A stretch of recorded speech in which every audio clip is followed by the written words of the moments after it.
Good evening, ladies and gentlemen. Thank you very much for joining us on this live Facebook Live event.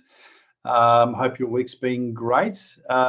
Today, we're going to be talking to AYR member, Australia Yowie Research member, Buck Buckingham, who is a dedicated Yowie researcher, but also appears in the documentary film. Now, just a little bit about tonight. We're going to be, obviously, we're going to be having our chat with Buck tonight, but we're also going to be showing a segment of the documentary, the interview that we did, or part of the interview that we did with Buck when we were up in Queensland at the time of the filming. So, ladies and gentlemen, without any further ado, excuse me, I'd like to introduce you to Buck Buckingham. Buck, how are you today? I'm really well, Attila. Thanks for having me on the program tonight, and it'd be great to chat about the events of 2021. Indeed. Yeah. No, thank you very much for coming along. Now, Buck, most people will know who you are, but those people who don't, would you mind introducing yourself and what you do? Hi, for those who don't know me, there'd be a ton of people. I'm Buck Buckingham. Yeah. I've been knocking around in this field since 2005, based on experiences I had when I was 16. But in 2005, I had the good fortune to team up with Dean Harrison, explore a road that he's travelled a lot further in. And he's taken me along for the ride. And along the ride, I've met these incredible group of people who have furthered my curiosity into the hairy man, the wild man of the bush. So, yeah, I was out in the bush in the 9th of April, 2022. And for 15 years, I had been trying to create this intersect where you have another experience rather than just read about all of the new ones coming along. And it happened. So there we are. It was a fascinating footage too, because myself and Yowie Danny came up with me at the time. We had the privilege of going out with yourself and the rest of the crew out to the location where the encounter actually happened. Now, I also understand that about a week before, Gary and Dean went up there and they had an encounter as well. Can you tell us what happened there? They're on the same ridgeline, if I'm not mistaken. We give all these places names that are unknown to us because while we encourage people to do their own research, we also want to have an unfettered research into an area, particularly if it's hot. And up on an area called Hamstring Hill, which was named after Dean's incredible hamstring injury. Oh, no. Gary was getting some of the first thermals on the new thermal. We'd had some interaction early in 2021 where Dean had managed to get what looked like a pair of eyes and a head coming from behind a tree on a very aging fleur. And Dean very generously had bought another unit, a new thermal unit, a Guide IR50, and we were using that. And if he'd had that night, it would have been a different story. Anyway, we'd managed to, prior to this night where these other thermals were taken, hook up and have a mighty adventure across this big dam late at night and into the wee hours of the morning. And you can't time these things. You definitely can't time it. You try and create it and do things. There was some interesting activity across the dam from us. We got some eye shine, but we only had at that point the fleur, and we couldn't get anything. Found some footprints. We went back, and it's 3 o'clock in the morning, and we've now lugged these canoes and kayaks up perhaps a K.5 of incline, and we're spent. We've just come back across the dam. Dean's leading the charge as usual because he's just very strong. Gary's much stronger and he can carry all of us up the hill. But as Dean was coming back to give a hand to people who were struggling like me, something growled at him from the top of this embankment beside the road. So he ran down and said, "Give me the fleur, give me the fleur." And he went and explored that area with Gary. They found some interesting signs up there. Then one night Gary was there, and he picked up 2 heat signatures of what he describes as these giant beings. And they were far off in the bush, but they were coming down through Hamstring Hill, where Dean had tripped over a log and done himself a mischief. And he got the first images of what looks like these big creatures coming down and ripping things out. Now, the footage is shaky because Gary was trying to focus uphill, get it through all the foliage, but it was proof of concept. The new units would get something if it was hot. So he led the way with that. And then further along the same ridge, if you draw a line to it, now Gary and Dean are very intimate with Springbrook and the surrounds. They had been exploring this area. It's pretty pristine. You'd have to be just a keen bushwalker to go through there, because it's not easy. It really isn't. And they were putting the hard yards in, going over hill, over valley, over hill, over valley, with some interesting signs, but not much, until they hit upon this track, this fire trail, which we call the Stickland Trail. And Gary had been pointing out something that Dean had known for quite a while, that the Springbrook troop or tribe or clan, whatever they are very optical with sticks and stick formations. Don't know why it happens.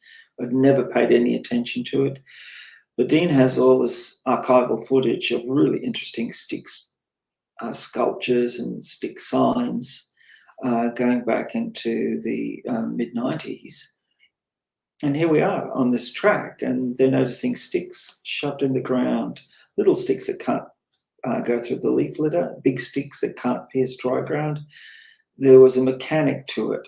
And if it's not us, it's got to be something else with hands. And Gary was finding other signs like big footprints and X markers. But the trail to get there would be like an overland hike of 2 hours. It's menacing to get there. But they had found another back inroad in, which shortened the trip to, from the main road, it'd be a good 30-minute hike up to the first gate, and then another half hour up. So it was an easier approach, still very hard. And that particular night that they decided that would do a nighttime sortie, we lugged everything up there, met people.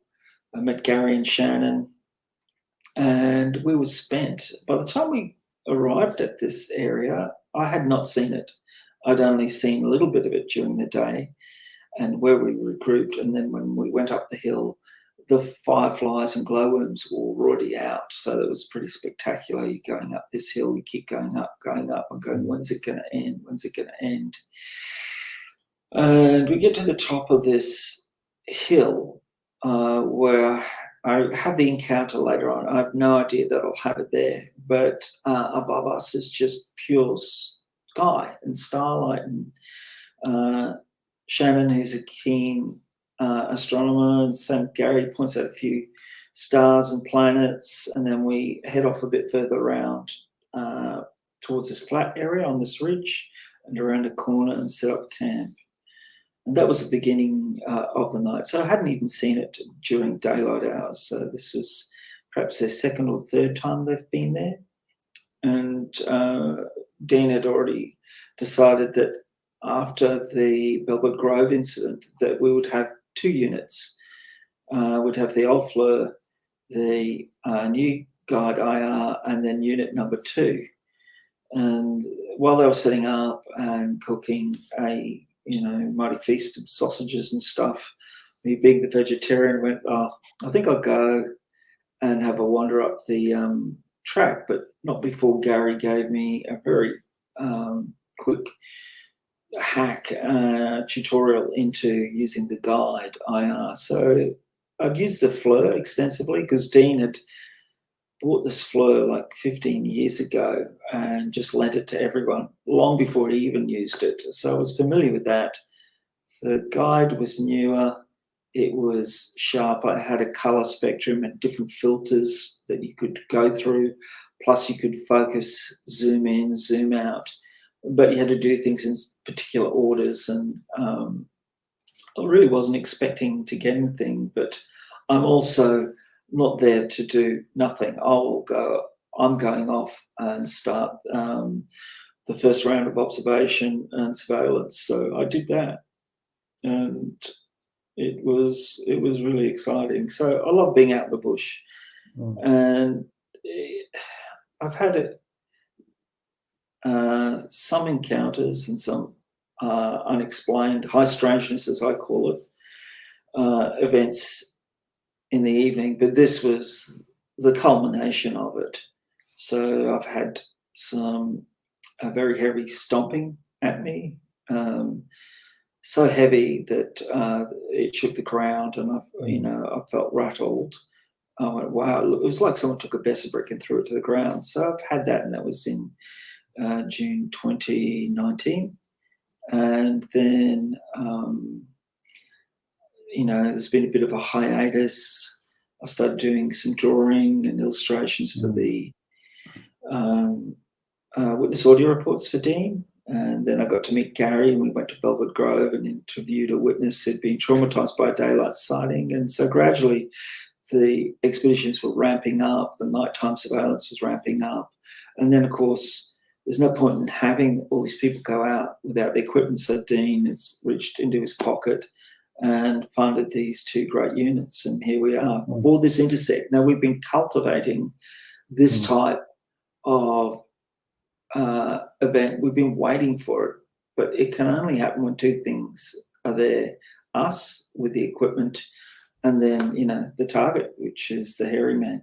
And absolutely, yeah. So, how much of a game changer is this? I mean, having these thermal imaging cameras, because you go back, even 5 or 6 years ago, they were very, very expensive units, but now it's the whole thing has changed. But how much of a game changer, just for those people out there who don't do research, how much has that changed the research that you guys do? Well, it changed the research a lot, even when we had the first FLIR, because every bump in the night, you can put it down to thing. If I know it's this doubt in your mind, was that bipedal walking? Was that something hopping?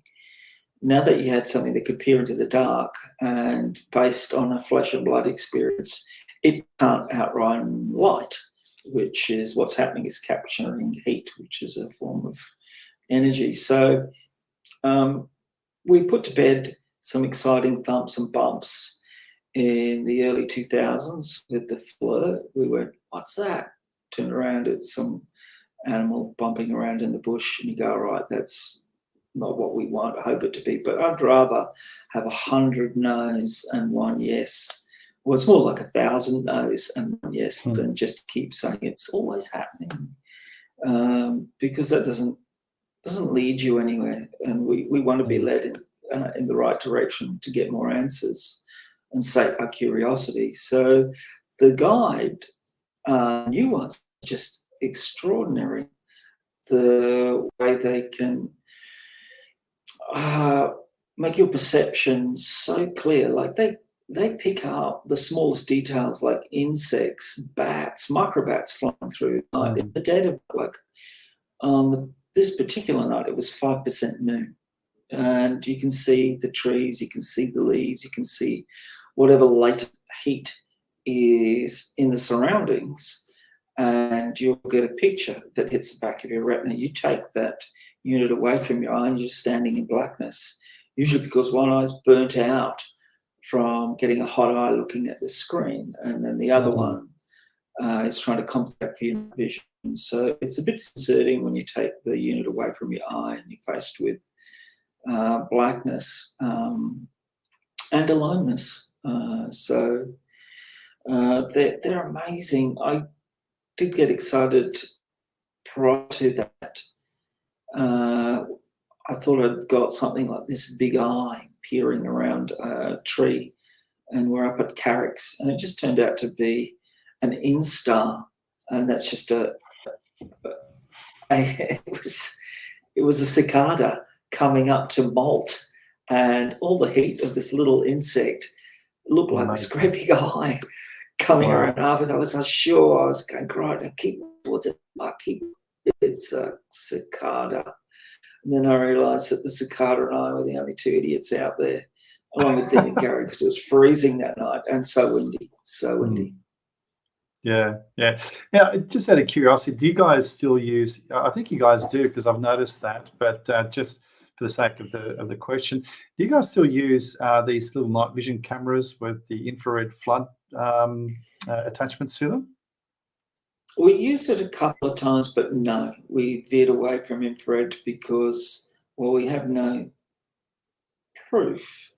We only have proof of concept, and that is that when infrared has been used to set up infrared game trails on known tracks that we believe are target to be walking, what's happened is around the perimeter of where the infrared will be, a new track will start and go past the camera and then join with the old trail. So it seemed like having infrared there was a disincentive to whatever was coming down there. And we can only presume and assume by that behaviour that they can detect it. And some animals can, some animals aren't bothered by it.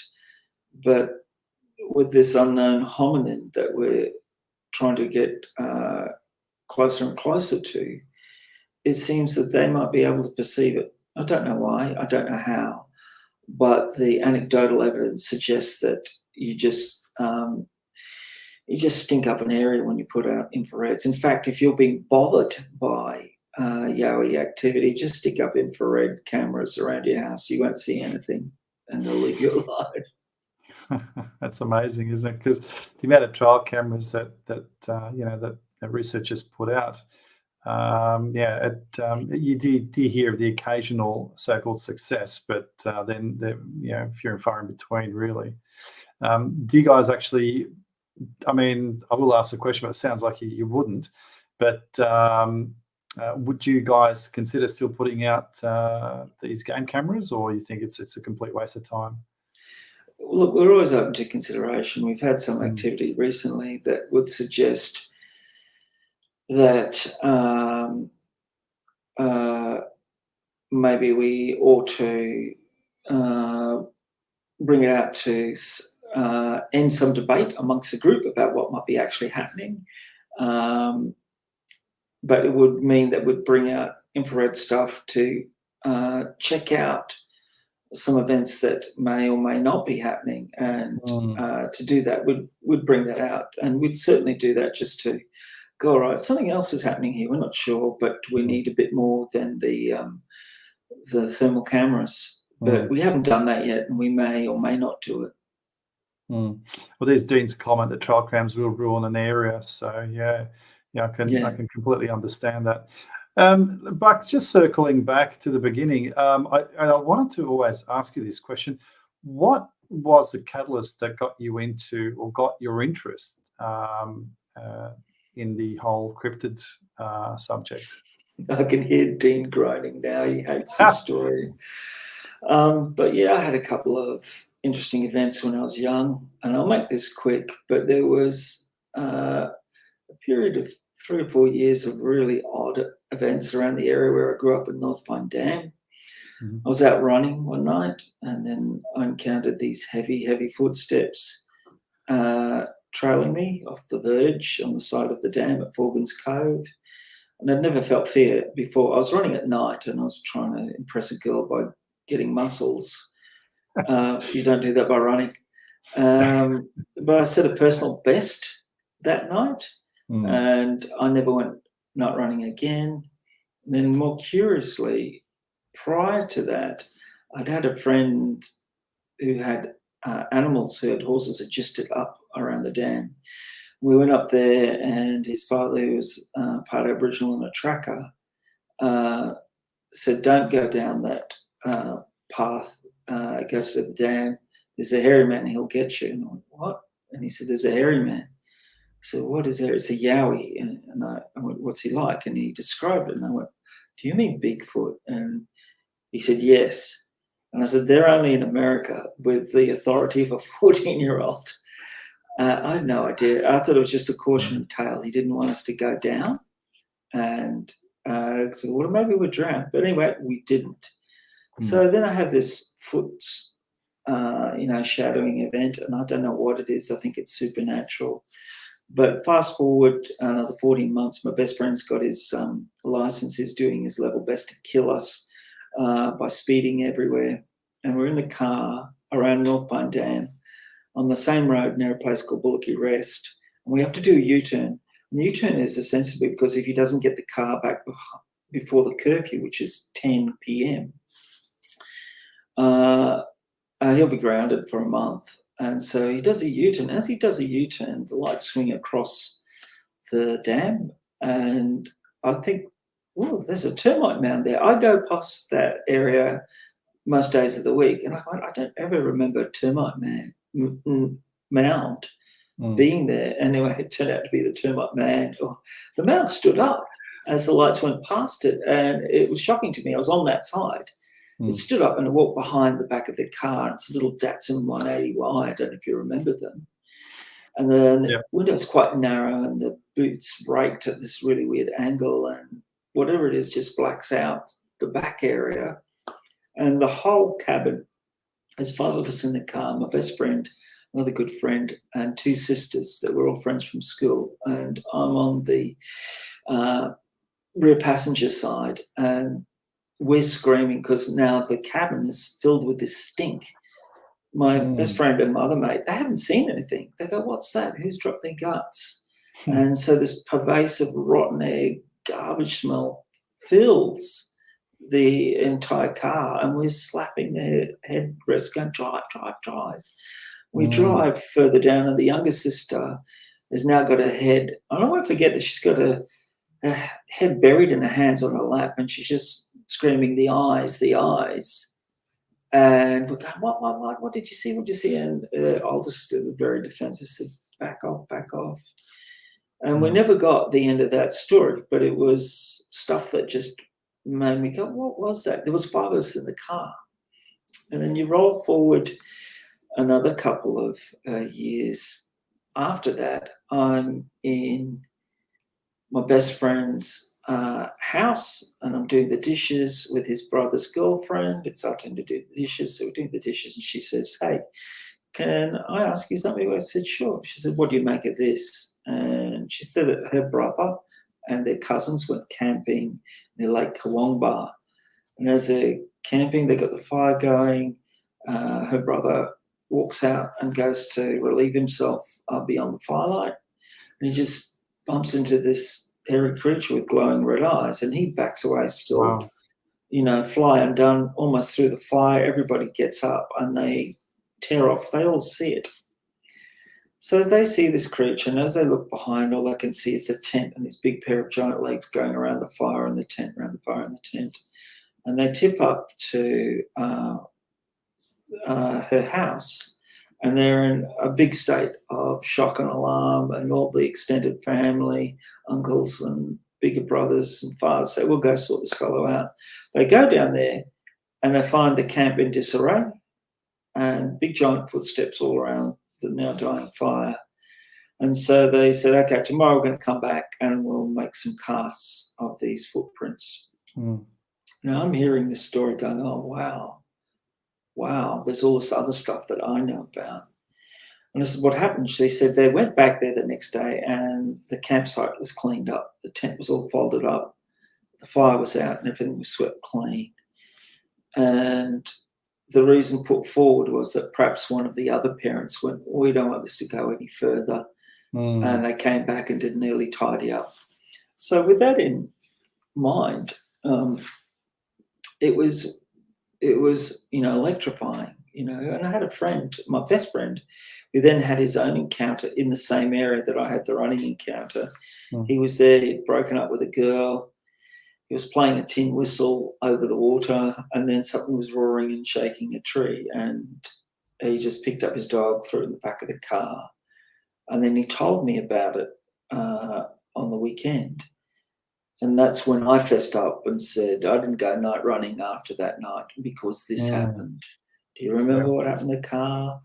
So we went out and had a look. It was a big ironbark. And he thought maybe it was a koala because it was an easy excuse, but a koala wouldn't be shaking this tree. And we hung around. We got a dinghy and blew it up and went out in the dam at night with a torch, and we just about soiled ourselves when we went over a dead tree out in the middle, and it just raked the bottom of the rubber raft, and it was all we could do to not capsize it. But that it stopped there, and it wasn't until I came across Dean's wonderful site, Dean Harrison's Yowie Hunters, and there you have it. The rest is history. The rest is history. He, I'd gone up on a couple of the encounters that I'd seen on the website, and one of them was Tablelands Road, where a really interesting encounter occurred with Jason Garlick and 3 Yowies going around the car, and I wanted to see that for myself. So I'd gone there. And then on the forum, he'd put out his hand saying, hey, anybody want to go to the Tablelands Road, King Tablelands Road? And I said, yes. So it was just us. And that's how I got to meet him. And he'd driven all the way up from Melbourne, picked me up from train station. He says I had fake tan on my hands, which is true. I just applied it to my life, but I just had tan on my hands. And so he thought it was a bit odd. Yeah. No, so, yeah, the rest is history. That's history. Yeah, it's funny because the amount of makes you wonder how many other encounters that are out there that are left unreported, like people who don't actually come forward with their experiences. Because I mean, just going through the AYR site and the way you guys document, which I think is you guys do a fantastic job of actually documenting all these cases, but the amount of cases is just incredible, just going through the site and documenting all that. But it makes you wonder how many people there are out there who actually don't come forward. There are plenty of people that don't come forward. If you just look at, the traditional owners of the land, they've known about them for millennia. They've told us about them for millennia, and they're largely ignored on so many fronts. And I've had this discussion with some Indigenous friends of mine and colleagues, and they've said, look, we've even chatted about it to people, and they just laughed at us. So we shut up. We don't say anything. It's also perhaps not in their interest to report it to a body like us. Then there would be the average mum and dad that would be driving down the highway late one night, coming back from somewhere, and something unknown just intersects their life, runs across just a few seconds. But they've gone through this paradigm shift where they thought that the earth was the earth that they knew, and now they're both sitting beside each other saying, did you see that? Now, there'll be so many of those that would go, we are never talking about this. We are never talking about this. And there'll be other people who see it by themselves and don't know how to talk about it. So Yowie Central, AYR become safe places for people to talk about their experiences without fear of ridicule. We'll also be discerning in terms of when we listen to these stories, because some would be hard to fathom just from our level, because we won't experience what the person experienced. But by and large, people just don't make this up. It's not in their interest to do so. Exactly. And I mean, in Australia, obviously, we don't have large bears or large mammals apart from, we now have deers, of course, and we have kangaroos. So, there is an element of misidentification. But I think most people out there, if I dare say, probably 90-95% of people out there who go on the roads will be able to identify what a kangaroo is, will be able to identify what a deer is, or a, you know, or something like that. You know, I mean, saying that, like, in your previous encounter, was it a koala? Well, I mean, crikey, I mean, there's a big difference between an 8 or 9 foot tall creature and a little koala, really. So I do feel that, you know, there's a lot of I think the misrepresentation comes from those people who ridicule the witnesses, and like you mentioned, even the Indigenous people, because yes, 100% right. They've been telling the Europeans ever since they came to this country that these forest folks exist, but they were laughed at, you know, and mocked. So there was nothing more than just, you know, just legends and you know, misbelief and all that kind of stuff. You know, that they confuse mythology with reality and just things like that. So what are your thoughts on all that put together? On all of that put together, like, it's a long story. It's a very long story. From time immemorial, the Indigenous people of this land have been living alongside hitherto, in a European sense, unknown primate or hominin. They accepted they were there, and they usually state that they were there when they got here. And some accounts say that there were wars between them, or disputes between them, and I guess competition may have sorted that out. But one thing's for sure, that this type of if it was pure folklore, then why do doctors, lawyers, army people, police people see it, as well as people of just good character see it? They don't make it up. And I'll give you a very interesting experience I had. I was at a party in Sydney, and there were some A-listers there, and it was great to be there. But I was outed as being a Yowie enthusiast, and I hadn't had the experience I had with the thermal camera. So I had very little to prove or talk about. So I talked about it, and they said, come on, tell us, we won't laugh. And of course, gals have laughed. They're just laughing their head off. Anyway, one of the hosts had to ring me up on Monday and said, Buck, I'm going to apologise to you right now. I'm telling you that I went home, and for reasons unknown, we'd lost our mum. And so we're talking about bigger things in life, and we're all around the table.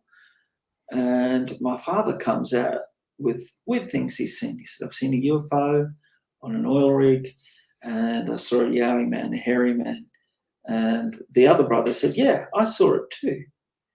Now, my friend rang me out and said, I have to tell you that I believe in them now, because my father is a man that doesn't lie. So make of that what you will. But because it personally happened to me, I was very, very pleased I was outed, and I had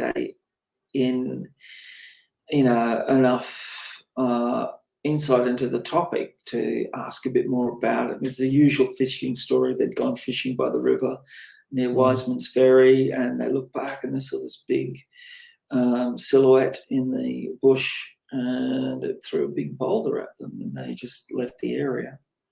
So you have these encounters that have happened millennia ago, and then just the other day. So it's not mass hysteria. It's not people wanting to be the next biggest thing on the internet, because that's just only lasts a few seconds.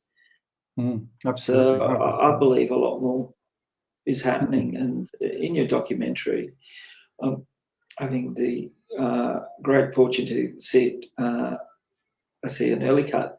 The people that you've got, I just can totally empathise with them. They're going about their business, and then suddenly the world's tipped on its head, and you're faced with a choice of going to Specsavers, because you're just going to make all sorts of excuses and go, oh, these glass, I've drunk too much. Or you're going to go, the world is not what it seems. Exactly, 100%. I don't think you could have put it better, because it isn't. There's so much that's going on out there. Even my own personal experience, filming the paranormal, being involved with the unexplained for over 20 years now, the amount of unusual stuff that I have witnessed personally, and the people around me, more importantly, have witnessed, is just incredible. And some of the stories are just so out there that you'd think, well, it can't be true. It can't be true. But it is, because the world is very big. It's bigger than what we perceive it to be honest. Mm. Now, you guys have really, like, when just going back to a previous conversation about the research and the locations that you guys go out to is just absolutely mind blowing. I mean, and just to see the effort and the commitment that yourself and all the team members at AYR put into the research is just incredible. I mean, all that weight that's being dragged up, the roads getting there. The It's weight, almost that's like, largely Dean. Dean oh, packs heavy. He this is so massive prepared. trolley. It's a Oh, full size trolley almost. It's just have you seen the absolutely size of his incredible. arms? They have to be the size of those arms to lug a covered wagon is what he'd take up. But it Oh, has everything we need, and we don't really want for anything, because he puts a good kit together and makes sure we're safe by taking absolutely. us to the lion's den with 8-foot hairy men. So But even driving there, like driving through a swamp, and then yeah, up this hill that the ground looked like mincemeat. So it was just like, and the other thing is, once you get to where you're supposed to leave your cars, I mean, if you park in the wrong spot, your car's going to shift down and fall oh into yeah, this big gully or ditch or whatever it is. I couldn't see it properly because we got there when it was still daylight, but it was so yeah. overgrown. I mean, how deep is that? I That is mean, so deep. You wouldn't get your car back. Dean nearly lost his never. car one night, and it's a big all-wheel drive BMW. And Mm. there's this running competition between Gary and Dean about who's got the better car. Um, but I don't know if it's better or nicer looking or sleeker. Uh, but they both have their purposes. And the terrain Yeah. we go to is tough. One of the most recent places we went to, Kilkeben, Mm. Gary smashed a rim. It was incredible. He Wow. went Yeah. through this, the poor guy lost $500 worth of rim. I sent a drone, $1,100 drone, way out into the distance, and I thought I'd lost it. So there's so much that can go wrong. And you 100%. think, the bush is not your friend. That's what I'm trying to say. It's not your No, it's friend. not. No, everything's out there to suck your blood or to bite you Oh, or, oh, mate, it's just even when we were there, I mean, oh, mate, it is a hostile environment, with yeah, it creepy is. crawlies, it really Yeah. is. And Let it alone, yeah, let alone the waiter wilds. Like people have kind of leveled a criticism at us. Why didn't you go chasing after them?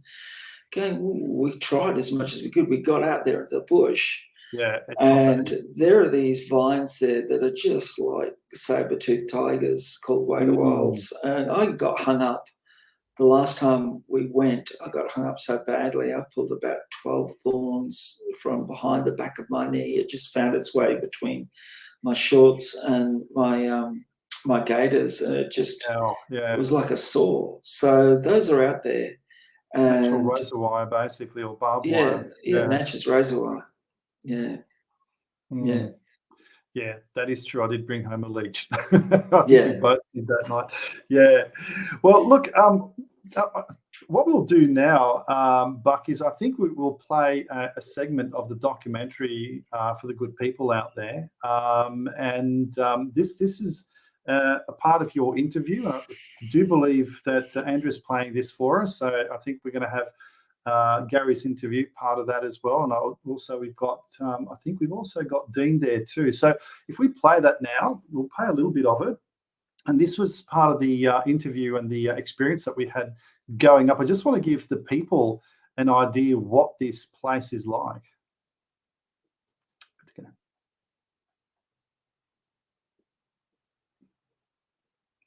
We don't have audio?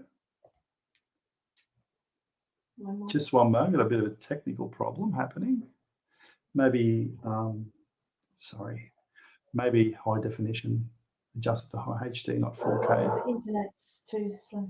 Oh, really? Sorry, guys. Looks like I got a technical issue here. Just adjust it to. It's Yowie, Dan, and me. But it looks like I'm vaping. I think I must be vaping there. Yeah, go on to that. It is on high definition. Okay, maybe bring it down to 720p. See what I've that got my does. food hammock in front of me. I know. Hopefully we'll be able to play it because the internet is so bad. Thanks, copper wires. Oh, yeah, and thanks Optus too. So Yeah. All right, let's try that again. Okay, here we go. Yeah. We don't have audio. No, I keep stopping. It's just Okay. Well, there you are talking. We've got some evidence that you're actually there talking in the interview. I'm talking in the interview. I'm probably saying things like, come and see Tracking the Law. You won't be disappointed. If you like men who are men's men and men who are not men, but hairy men, come see Tracking the Law. Oh, goodness me. Well, I have to apologize about that, but technical issues are preventing us from actually playing that video. So we'll see if we can do that at a later date. But having said that, I mean, track is actually being released next Wednesday. So we are still having issues with the distributor because they geo-locked the content to, I believe, US only. So US will get first dibs at it, but if they don't fix it, so because it will be available for Australian audience in one shape or form, either through Tubi or other means. But initially, we were promoting this. That was going to be released on the 7th, which is next Wednesday. If the distributors don't do anything about it, we'll make sure that we'll do something to make sure that it actually happens, even if it's a 24-hour access. But we'll make sure that something actually happens. So I do apologise for that up front, but unfortunately, it's out of our hands at this point in time. So now, Buck, we were talking just before we went live. Now, apparently, you guys have actually found something interesting recently, or recorded something interesting recently. Tell us about that. Yeah, look, the debate is on what we got. We don't know, but we hit up with some more thermals recently when we went out. It was a school night. I hadn't been able to get away with the guys because, like I was telling you, my core business is, theatre and the arts. So I'm always working on a weekend. So I was feeling a bit like a bit of a slacker. So I'd go and hit up Dean for a trip out. He's always doing trips out, like he needs another one, like he needs, another leech on him. So I tipped up. I woke him from his slumber, and it was very last minute. And Al and Shannon, hey Shannon, how you going, mate? Shannon is the only man on this planet to high five a Yowie on a motorbike. He was on the motorbike. I don't know if you've, there was a great encounter. Shannon had another life-changing moment. He was just going to work, and you should read about that. You should go and listen to that experience on the witness audio reports. He almost hit a juvenile in the middle of the road, and it just hunkered down and put its hand up, ready to brace itself for impact. And Shannon cut on the inside of his bike, and it just grazed past his boot. But that is fascinating. He said it was just like a small 5-year-old boy at 3 a.m. or 4 a.m. covered in black hair. It was absolutely electrifying. And that's on the AYR side, is it? Yeah, absolutely. It's on the Facebook site and the YouTube witness audio reports. Gotcha. So you'll find it. But that was this year. And so with that in mind, we're trying to push the envelope, get more evidence, more sightings. So this ad hoc adventure was thrown together. Al tipped up. He had a big day the next day. And then I was having a big day the next day. Dean's always got a big day. And so we were just doing our usual nighttime surveillance. We went down to a crossroad that leads to which we call GT, which is short for Gary's Throne, because Gary looks like the king of the jungle on this mighty tree. We may have even taken you there, I don't know.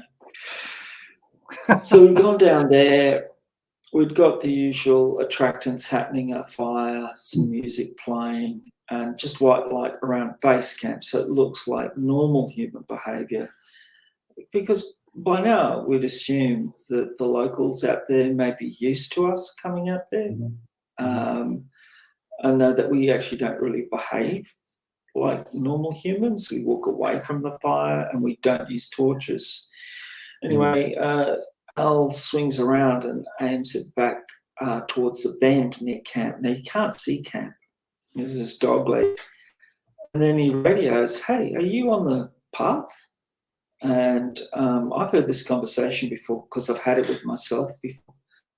And I said, "Al, start recording." So he hits record, but basically what he gets in from a distance is something stepping from around a tree, stepping over something, and then it looks like it's going into the bush.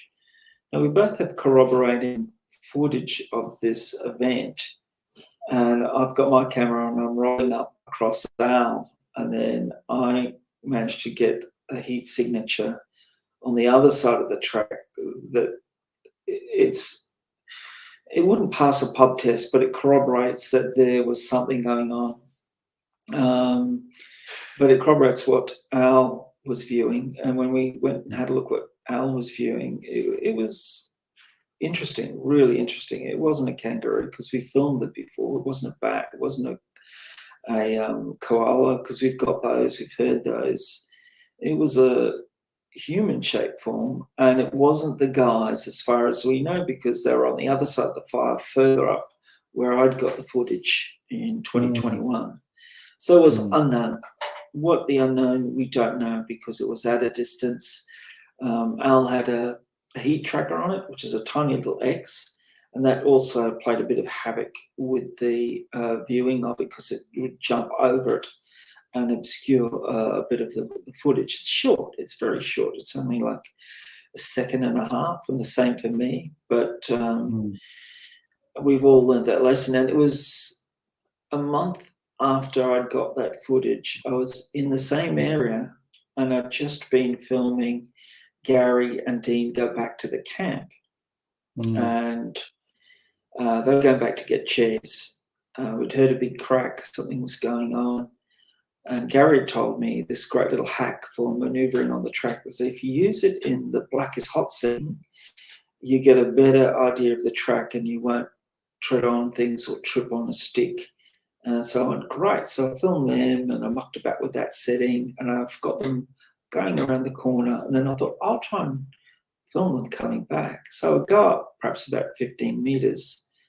It's in the same bend where Al's just got this most recent footage. And I see a figure coming my way and it's stooping and it looks like it's in a hoodie or something. But I have it on the black is hot setting and I do a stupid thing. I just start radio and go, "Hey, are you guys coming back?" And Gary and Dean said, "No, we've just got to camp. We're getting the chairs." He says, "You're not on the track?" "No." And as I was saying this figure goes off into the bush.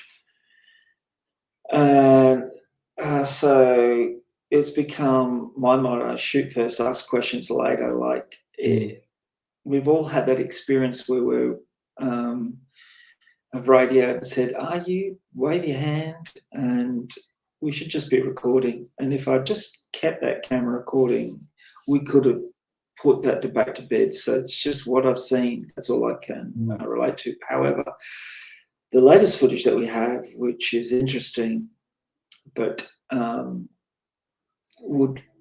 might be hard pressed to convince people, is in the same band and obviously the same stretch within 100 meters of that footage that I got. So it just shows you that stuff happens out at Stickland and the sticks happen out at Stickland. And I've been on so many bushwalks in different areas, and if it was a natural part of the bush environment, I'd see it everywhere. You don't. It's just in this particular area up around Springbrook, and you should check out Dean's archival photos on the AYR website, and you can see just there's some amazing things where it looks like they've tried to replicate a fire, but the fire is 6 foot, and they've copied what the guys have done and just left it against a shed, but with a whole ball of bundled up paper bark. Like if you do the paper bark and the sticks, maybe a fire will appear. So,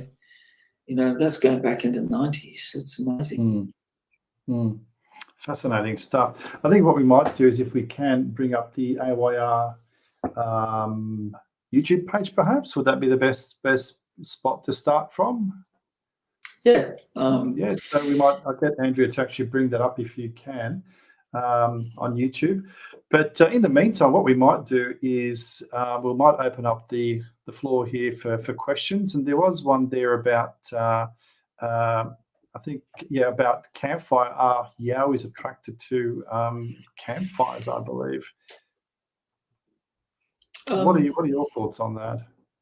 My thoughts are I'm not attracted to campfires. I'm going the opposite direction because I'm attracted to them. So maybe I'm doing it wrong. I would imagine any sentient being out there, if something is not normally in its environment, will check it out. Wild dogs will check out a campfire. We get animals coming so close to us, yet they know we're there. We're a little bit noisy. There's some odd smells. There's a fire going, but they're still coming to check it out. So why not, big hairy men, see who's in their neck of the woods. Absolutely. And also because potentially, fires can obviously lead to disaster, like the Black Summer of 2019 and 2020. So, I mean, any kind of animal that smells fire will run in the opposite direction. So, So, if we have any other questions, do we have any? I'm just seeing a little discussion here between Gary and Shannon. Shout out to those guys, fantastic, and hopefully Al, Dean, and Wade are watching too. They're attracted to us as we are attracted to them, I think. But more recently, Gary and Shannon have been doing stuff with gifting, or really working on giving crystals or marbles, and trying to open up a line of, I guess, communication or trust, because we found amazing stick symbols the night after the encounter that you're going to show. Gary was showing me some of those pictures while I was up there. It's absolutely incredible. It's amazing. And the latest stuff he's got is it's riveting. It's riveting. I mean, how do you explain that, if not, dealing direct with the forest folks? I mean, there's no other way that you'd be able to explain the intricacy of those of the artwork that they bring back to Gary, because obviously he gives them the offerings, and then the offering is obviously displayed in a completely different manner, which is absolutely incredible. Yeah, look, he would be the best person to talk about that. But as an observer, I'm extremely captivated by what's happening.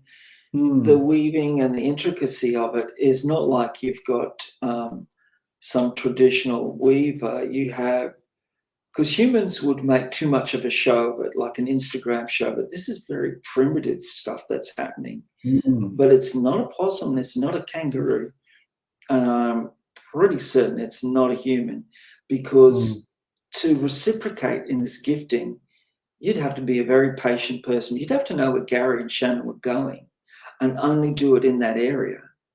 And people don't know where they go. So I think there was an instance of about a year between this gifting, and Gary recently went up there with Shannon to check on some stuff, and they were stunned at what they found.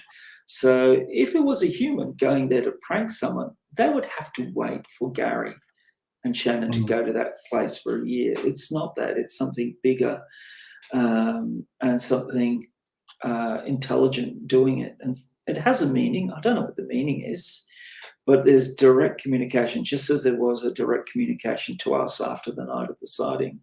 Well, it's almost like the communication of the tree breaks and some of the tree structures that even I've seen, but I guess you guys have seen many of those. I know Dan has seen a lot of those, and a lot of people actually go out into the wilderness who aren't looking for these things actually bump into these tree structures. I mean, it's trying to I guess decode some of these messages as to what they mean.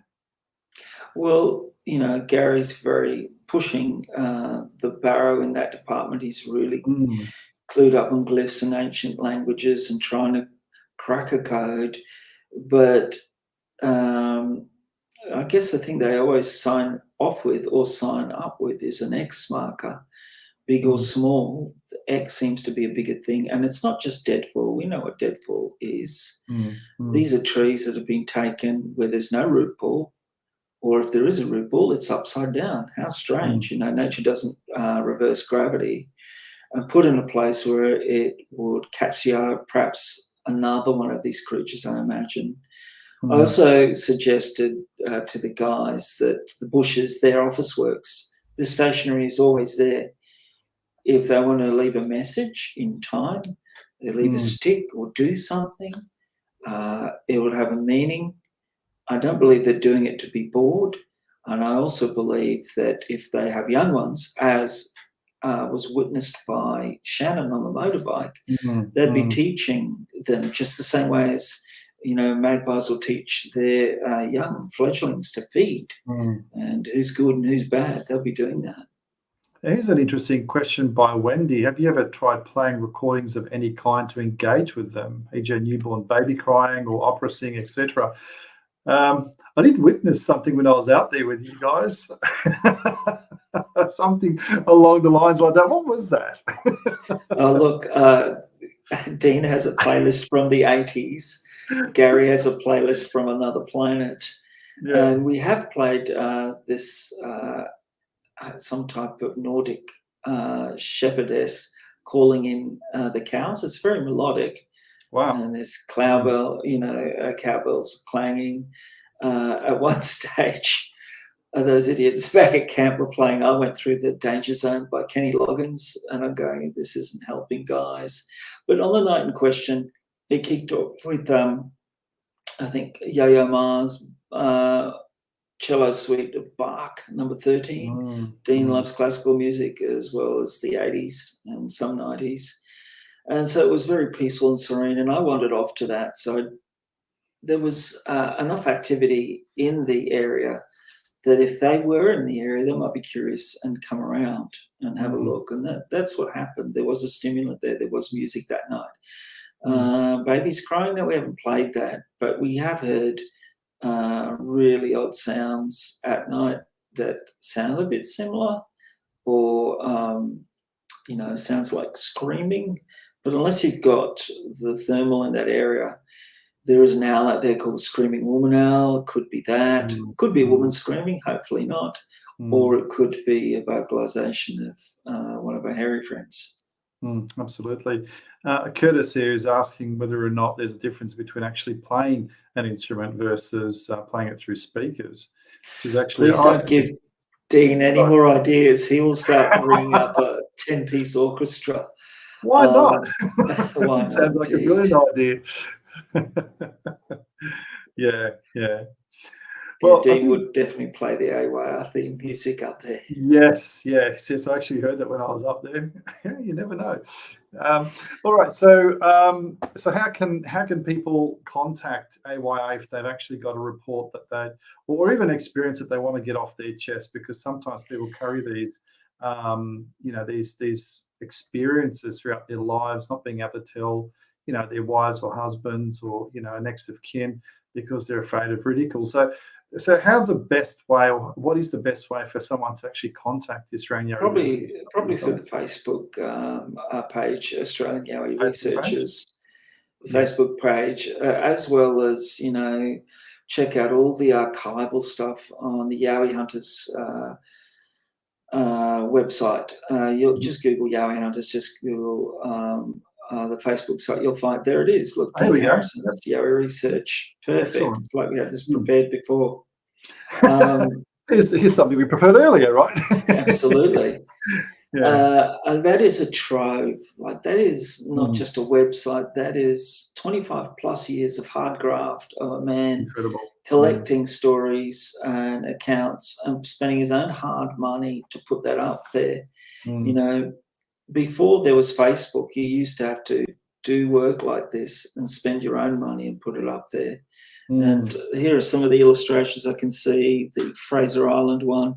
Yeah. There's the Yowie Bigfoot sighting. Which one is it? 193. Please check that out. That's Shannon's incredible account. Okay. Yeah, Okay, that's a fantastic one. Yep. And then I've been lucky enough to illustrate for Dean and the team. Some fantastic artwork there too, Buck. Good on you. Thank you very much. Yeah, very good. Excellent. I heard if you play children's voices, it will attract Yowies. Jane, look, we whine like children when we're out there. I'm surprised they don't. I'm surprised they don't come and visit us just on that note. Hey, look, let me tell you a very quick one. Yeah, thanks, Dean. Now we thoroughly enjoyed it as well. It was a memorable experience for sure. It's just unbelievable. Just on a note of human voices and everything else in the bush, we a while ago, and I think Dan was there as well. We actually went down in the Blue Mountains on Federal Pass, and we actually had a fellow there who actually came with us, and his daughter, who was, I think she was in her early 20s or late teens, and she was also interested in you know, the whole cryptid subject and whatnot. Her father was very, very interested as well, and one night she started singing out loud in the middle of the bush in the dark. Started singing. And let me tell you, that really stirred some activity up. It was unbelievable. So this young lady just started singing randomly, and it wasn't in English. It was just something that came to her mind. It wasn't. I don't think it was a language, but she just sang this song with I don't know, with some really unique vocals, and it seemed to echo through this. I wouldn't say open, because it was a dense wilderness, but we were on high ground, so her voice has basically echoed down into the valley, and boy, did that stir some stuff that night.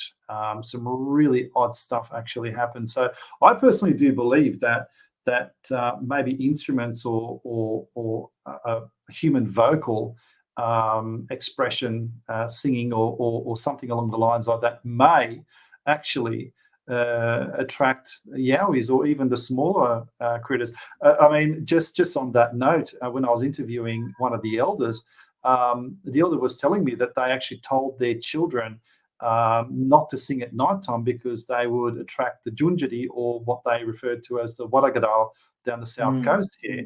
So, and they would lure the children away into the dark. So yeah, there are actually indigenous stories about, you know, singing and not singing as well.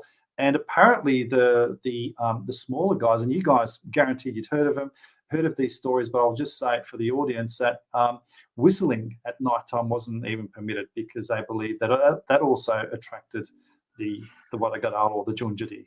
So so all these interesting stories about vocalization, and not screaming out like they do in Finding Bigfoot or anything like that, but actually singing or whistling or providing some kind of pleasant tune that actually animals that get even attracted to, quite possibly, let alone you know, someone singing quite a beautiful tune. Dean's got a good voice. I've heard him sing in the Dulac tunnel. Dulac is good. Encourage me to sing. Yeah, my mate who had the encounter by the dam after I'd had mine, he had been playing a tin whistle, so that was whistling. And so when we tried to recreate that night, we're out in the middle of the dam in the boat. He played the tin whistle again. It was, I think it was the theme from Kung Fu. That's just kind of dating us. And he swears he heard something off in the distance similar to that. So there could be stuff in that. Maybe we'll bring a whistle next time, or a vuvuzela, just go all soccer on them. Whistling was how I did it. There you go. Dean. Yeah. Now we did have a question there from Charlotte, and apparently you can see the question there regarding photos. Has anything like that actually happened to you guys? Yeah, we've had stuff where we look back and gone, that is odd. But you can feel off out in the bush, and you have to ask yourself, is it just you because of what you're doing? You're alone by yourself in the dark. Some people do get the feeling of dread. I've only had the dread in the car when I was with 5 other people, and it was, the smell as well. So that was all together. But there are instances where that's happened. I've also taken photos and gone, oh my God, that's one in a tree. But I wasn't about to declare that until I went back to the tree and had a look at the tree. And so that was a week apart, and I went back to the tree, and I was hoping that it wouldn't be there, so I could, prove to everyone that I'd taken a photo. It was just a trick of a burnt out stump and some rain that had happened, but it really looked like a dark creature sitting with its legs dangling over in a tree. But at that stage, I'd just done some wild shots, so it wasn't like I was looking at it and going, oh my God. It was after examination. So if you find something in a photo, before you send it in, go and see if you can take an after photo, because that'll be the best way. And that's happened to me twice. So I've took some photos in near the Hazelbrook Windbourne track, and it looked like I got a pair of eyes coming out of a cave. And we're on a expedition. We had the fleur. And when I look back at the photos, I went, oh my God, this is eyeshine. This is great eyeshine. It's really spooky. So it took a week before I could get back down there, and I went back down there, and it just turned out to be glowworms that were on the end. And so what was happening was I was reflecting off their web. It was a flash, but it really made it look like eyeshine. And so again, you have to be your hardest critic. And that's what it was like on the night. I was demanding all these things, like I was, a rock star. I want a jar of M&Ms. I want all your thermal signatures now. Where were you? Where were you? Where were you? Get me the manager. Yeah. Yeah. Well, we've got time for one more question, Buck. So Shane Forsyth from YouTube is asking about, have you thought about modifying a game camera to be triggered from sound? That's a very good idea. I've been thinking of modifying old cameras, just on pressure plates, but not sound. It'd have to be a particular sound, wouldn't it? Because there's so many sounds out there at night. It can be very loud or very quiet, but that's a very, very good idea. But there's nothing like having boots on the ground in a known area with a thermal camera in the bush. Because when I got that footage, they made no sound going. And I just been at the side, which was on both sides of the track. And when I zoomed in on the seat signature, because there was activity, there was this 20-minute clip of where I'd gone to the end where Shannon and I first saw the stars, this open bit of the canopy, and I thought I saw something like a head peering around this big tree, and 2 heat signatures like a hands on either side of the tree. The head signature and the hand signature were too far apart for it to be an animal, and I couldn't figure it out, and it looked like I was looking back at camp. There's no sounds, and I was radioing Gary, and then it disappeared, and I thought I heard a settling sound like something settling behind the tree. Mm. But that was very thick where that was. So I said I'd come back and show them. And I went to, I just noticed there was a comment about Lake Kawangba there, and that was where I mentioned. We'll come back to that. Anyway, so I'd gone down the track trying to see if I could find that heat signature again because it wasn't enough. Then I got this peculiar activity in the stump, and I couldn't make it out. And that's when I was radioing them saying, I've got something going on in a stump, near a stump, behind a stump, in a stump. I can't figure it out. I'm going to zoom in. So at that stage, you had to switch off recording and then zoom in. That's how I understood it to work. And I zoomed in, and now everything, the field of view is very narrow and very shaky. And you'd appreciate this, like you need a monopod or something to hold it still. And I couldn't find it. I was cursing. And in the next clip, which is an hour, 1 minute and 19, I keep finding these odd little heat signatures, and I think they're birds. What is going on? And then this broad, big heat comes through this extent of, I think, soya grass, some people call it, or soya cane. And it was unmistakable. It was human shape. And I said, oh, my God. You know, and at that time, I'd got Gary to be on my 6. I said, hey, Gary, I'm picking stuff around the stump. Could you get on my 6? So if I see something, you can get another vantage point. But it was so thick, he could just get footage of me videoing them. And then they step out and bend down and pick up something twice. And you'll see it on the AYR footage. You'll see it on your documentary. And I am aghast and in awe. And I said, they're here, they're human-shaped. And Gary said, shall I come up? And he starts to move. And as he says that, I'm thinking I'm missing the shot because it's all in a tiny viewfinder. I think I'm losing everything. I need to stop and zoom back out to get a wide. These two heads just look at Gary, and then they go. They just disappear. But I'd stopped filming at that moment. And you'll see in my effort to zoom back out, I forget everything Gary's told me, and I'm just cascading through all these filters which provide different elements and detail that you wouldn't get in the iron is hot setting, which is kind of like a purpley vision. And Gary comes up and they go, and it's so quiet. It is absolutely so quiet, and that is astonishing. And I will never forget that. And then the rest of the night we spend going backwards and forwards, and it's now 2 o'clock in the morning. Everybody's dead on their feet. Gary's brought me a chair. I've got footage of him coming over the hill past the log where I took the footage. And I've got footage of kangaroos at that time, or wallabies, and they're very distinct.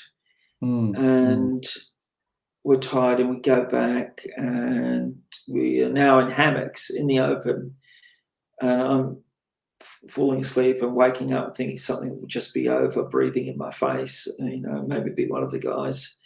But there's some activity, but we can't get anything more like what I'd viewed. So we pack up camp in the morning, and then bang, exactly where I was filming is this weird stick, and it looks like a broken up 4, and it seems to be angled where I was filming. And then by the log, there's this little X marker, which is about 2 feet long. And then another big one jammed in the ground, about 5 foot high. And then this weird little A-type glyph on the ground. And it was like we had all drunk 10 cups of coffee. Suddenly there was this other denouement of what had happened the night before. This, you know, wow, this is exceptional. What is going on here? Was it a warning? If it's a warning, it didn't really work because we'd been back there heaps of times, or was it an acknowledgement? It certainly was where I was getting the footage. And I scrubbed through all the footage I took that night. We took hours of footage. So I've got Gary coming back up and down that track, that same stretch. And if those sticks were there, you would see the sticks in the ground. Gary's heat would provide a backlight to them, or the kangaroos would have knocked them over, or we would have knocked them over. They appeared sometime between 2 and, say, 5 or 6 in the morning. They were just jammed up there. Unbelievable. You try telling people this. And, I know. It's just fascinating. And I mean, we saw them when we were actually walking up that trail. With all these sticks that were shoved in the ground. It was just incredible to see that. Yeah. Look, Buck, we'll wrap it up tonight. But look, thank you so much for coming on board for this interview. And we've had the AYR site there. So if anybody wants to report their sighting, just go on to the Australian Yowie Research of the website or the YouTube page, and submit your report. And I do believe there was a gentleman by the name of Aaron who apparently his girlfriend had some kind of sighting, so I would strongly encourage him to submit a report. Particularly if it's Lake Kawangba, because that was my neck of the woods, Pine Rivers.